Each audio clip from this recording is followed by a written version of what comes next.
Ada zikir darajah tawadu iroda, ada zikir tawadu mutabaruh. Zikir darajah tawadu iroda yakni jeung suluk ma'rifatullah, ada amal bimuftadoh, ada amal bimuftadoha, ngamalkan seutuhnya bersyariat menuju hakikat, atau syariatillah suluku berhakikat mau menuju makrifat.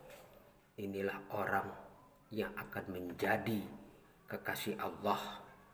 4 minimal yang harus kita hilangkan. Cuman tidak dibongkar semuanya. Nanti di situ ada guru mursyid. Intinya kita buang sifat-sifat yang tercela pada nafsu pada diri kita. Inilah hamba-hamba yang berserah diri pada Allah Subhanahu wa Ta'ala. Jadi ada nafsu yang jelek, tapi di sisi lain ada nafsu sufia dan nafsul mutmainah. Ini pertanyaan, ada hamba Allah ini yang memang antara baik, antara ingkar dan ingkar kepada Allah dan mengajak Allah itu selalu perang, bergejolak antara akal dan nafsu. Jadi iblis itu ada pada diri kita sendiri. Kuncinya kita kembali kepada pancer, yaitu diri kita pribadi. Apa? Yaitu hati kita. Jujur intinya pada pancer pada diri kita sendiri. Jujur kita ini kepada Allah apa selain Allah. Kekuatan pasrah yang ada adalah Rasulullah dan iblis itu ada pada diri kita yang bersemayam di hati. Kita bisa menanyakan pada diri kita sendiri, ini ingkar apa iman? Makanya makrifat adalah orang yang selalu memandang hatinya dan selalu menanyakan hatinya, menanyakan gerak-gerik raganya. Ini saya ini menuju Allah apa kafir? Panjernya tetap pada diri kita. Yang menentukan keselamatan tetap diri kita sendiri dan Allah meridhoinya. Rasulullah bersemayam pada diri kita apa? Berupa Al-Quran, yaitu wahyunya Rasulullah. Al-Quran itu menjadikan sifat diri kita, kelakuan diri kita untuk menuju Allah. Iblis pun masuk pada diri kita sendiri, yaitu apa? Kekufuran. Jujur dalam melakukan apapun, aktivitas apapun, sesungguhnya kita ini bisa kembali kepada pancer pada diri kita pribadi. Jujur tanyakan pada diri kita, kejujuran itulah hati kita yang sebenarnya. Makanya di situ adalah syahadat. Maka akan tembuslah syahadatmu. Maksud tembus syahadat ini tuh bagaimana? Kalau memang orang hanya syahadatnya di lisan bahwa bersaksi kepada Allah, tidak menyerahkan hidupnya sepenuhnya kepada Allah, itu belum tembus syahadatnya. Contoh, misalnya begini, sudah tahu bahwa ini untuk menuju Allah, tetapi hatinya ini palsu untuk menghadap manusia. Itulah orang yang munafik. Jujur sekarang bisa kita tanyakan, saya kan dalam posisi begini, dipuji oleh seseorang, ini bangga ke manusia apa bangga pada Allah? Kalau masih untung dia memandang pada manusia, itu termasuk munafik dalam syahadatnya. Islamnya Islam turunan. Baliknya tuh balik kelamin, belum balik iman yang seutuhnya. Kalau istilah Sunan Gunung Jati mah baru Mas Kumambang, belum mijir, belum lahir imannya, belum sepenuhnya. Jadi menuju Allah untuk kepentingan pribadi. Kalau saya jujur murni ke Allah, itu akan kehilangan jamaah saya, akan kehilangan sandang pangan saya, akan kehilangan jamaah saya. Hidupnya diserahkan pada ilmunya, bukan pada Allah. Itu orang yang belum tembus syahadatnya, syahadat palsu. Wa anna Muhammad Rasulullah, dan sesungguhnya bahwa Nabi Muhammad ada utusan Allah. Tetapi Nabi Muhammad itu diangkat menjadi sebagai rasul setelah menerima wahyu usia 40 tahun. Jadi kelakuan Nabi Muhammad itu adalah Al-Quran. Al-Quran penuntun hidupnya dan Rasulullah melakukannya, jalan hidupnya. Kalau dia memang berbicara Rasulullah, Muhammad itu Rasulullah, tadi tidak melakukan Al-Quran tapi melakukan karangan sendiri dari pola pikirnya, tidak mengakui dia sebagai Rasul, tapi otaknya sebagai Rasulnya, amalnya, ilmunya yang dicebakan, bukan Rasulullah teladannya.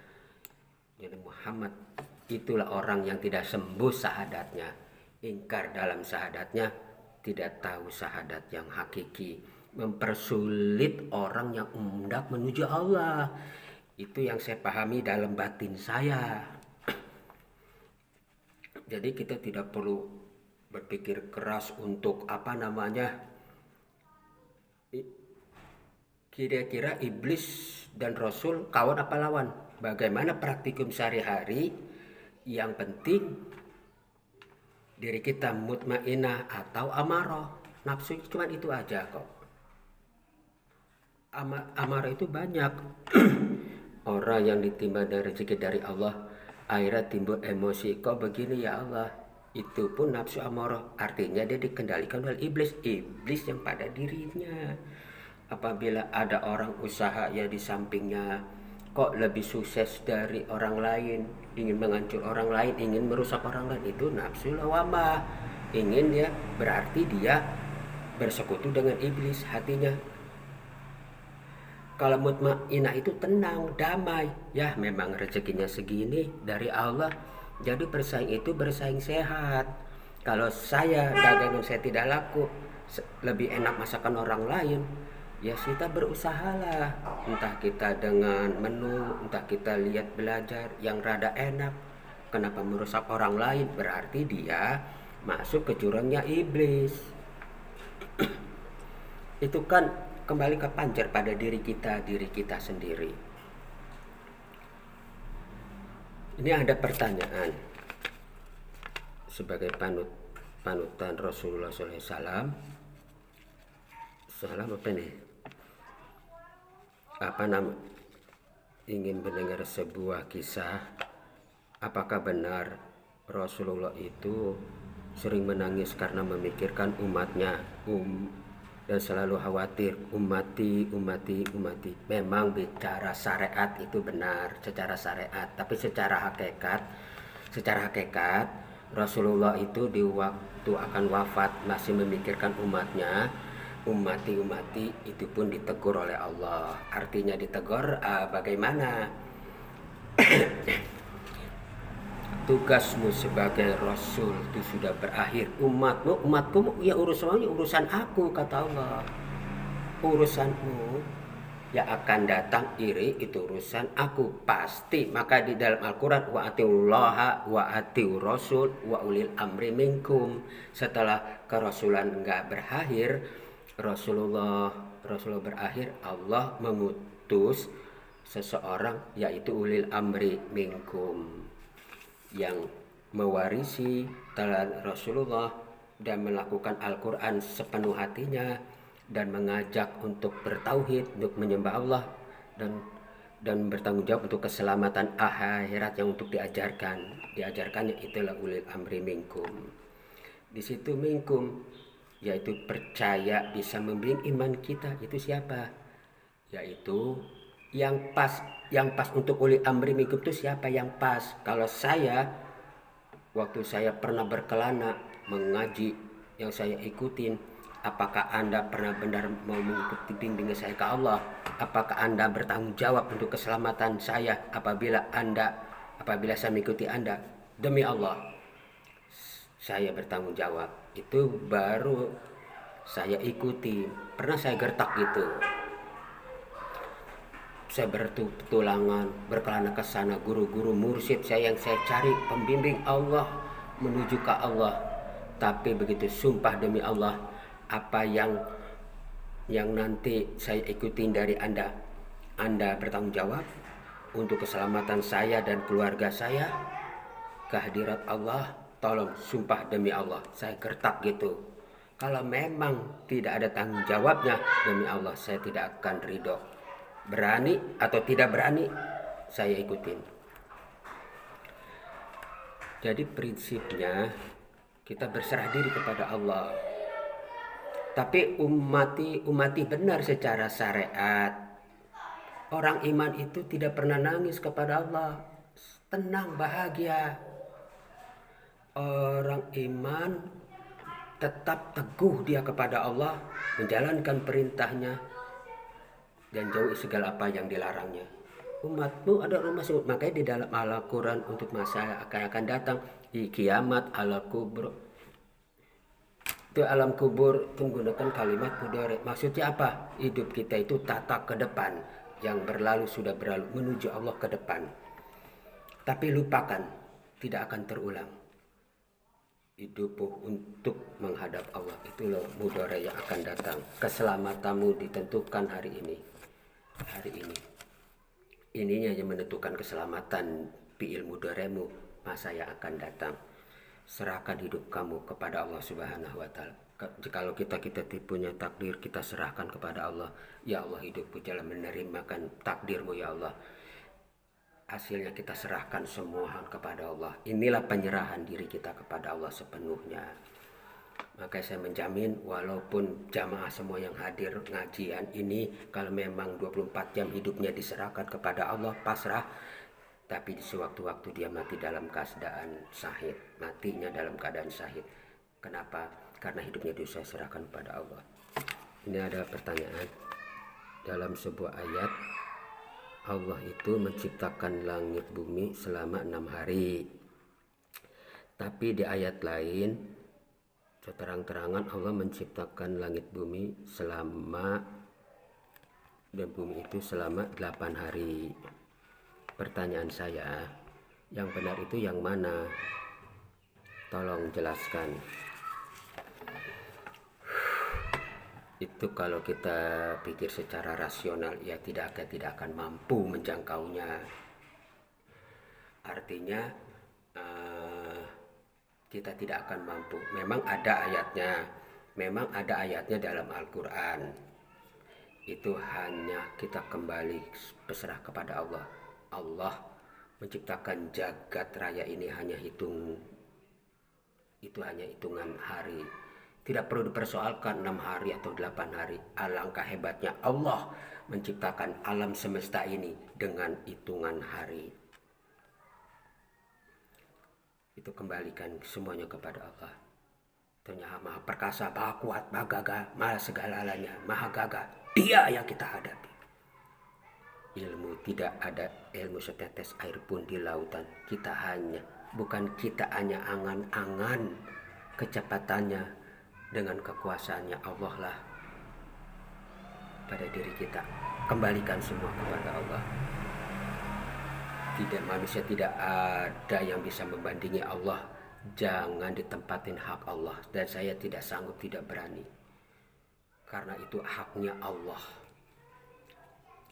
Saya akan dirikan kembali saya, kepasrahannya hanya kepada Allah. Kekuatan, kekuasaan apapun, keberuntungan apapun, semuanya diserahkan kepada Allah.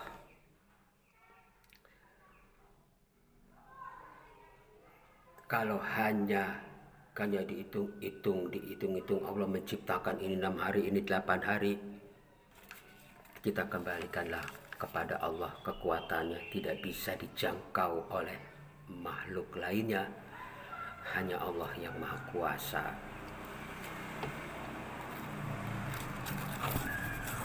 Ada pertanyaan, bagaimana supaya manunggaling kaula Gusti? Aduh, berat ini. Menurut saya, kata manunggaling kaula Gusti itu tidak bisa. Kalau orang menjawab, menerjemahkan manunggaling kaula Gusti begini-begini, mohon maaf, itu bahasanya sangat sakral sekali. Sangat sakral sekali, berbahaya.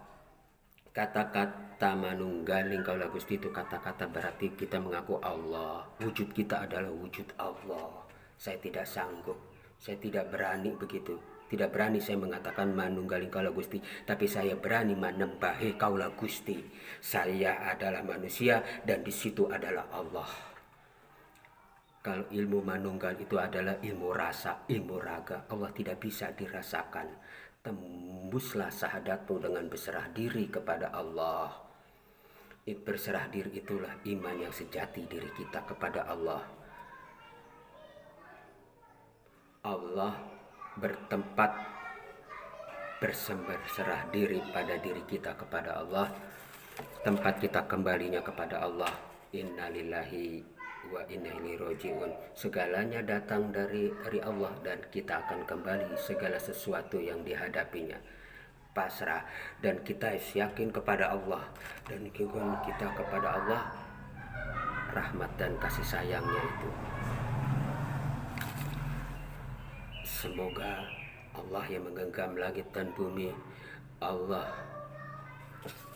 yang menatap segala sesuatunya,